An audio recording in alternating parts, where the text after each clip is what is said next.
যদি মুসলিম নারীদেরকে ঘর থেকে বের করে নিয়ে আসা যায়, তাইলে কোনোদিন আর খালিদ ইবনে ওয়ালিদ তৈরি হবে না, তাহলে কোনোদিন আর ইবনে তাইমিয়া তৈরি হবে না, কোনোদিন আর আবু হানিফা তৈরি হবে না, আল খাওয়ারিজম তৈরি হবে না, ইবনে সিনা তৈরি হবে না, ইবনে খালদুন তৈরি হবে না। ওরা জানে, কারণ তৈরি করেছে কারা? মায়েরা। তথাকথিত ফেমিনিস্ট যারা বিশাল বিশাল টিপ দিয়ে আপনার কপালে টিপ দিয়ে আসে, দেখছেন না এগুলো?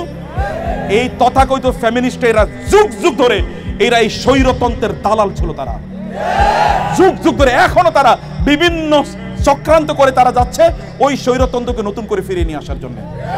ওদের কাছে ফেমিনিজম হচ্ছে ওদের কাছে কি অস্ত্র। এই ফেমিনিজমের এই ধারণাটাকে তারা তৈরি করে তাদের মূল উদ্দেশ্য হচ্ছে মুসলিম নারীদেরকে ঘর থেকে বের করে নিয়ে আসা।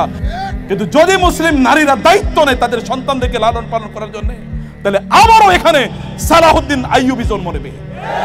ওরা জানে, কিন্তু এটা বিশ্বাস করে ওরা জানে যে এই যুগে রাসূল সাল্লাল্লাহু আলাইহি ওয়াসাল্লাম বলেছেন নারীদের পায়ের কাছে, মায়েদের পায়ের কাছে পুরুষদের অর্থাৎ মানব জাতির জান্নাত। ওই যুগে তো মহিলাদেরকে জীবন্ত প্রতীত করা হতো। ওই যুগে এই কথা বলা এটা সাধারণ ইস্যু নয়। ওই যুগে এই কথা বলা এটা সাধারণ ইস্যু নয়। যেই যুগে নারীদের কোনো অধিকারই ছিল না, সেখানে বাবাদের সম্পত্তিতে এবং স্বামীদের সম্পত্তিতে তাদের উত্তরাধিকার নিশ্চিত করে দেয়া, এটা কেবলমাত্র আল্লাহর রাসূল সাল্লাল্লাহু আলাইহি ওয়াসাল্লাম করেছেন।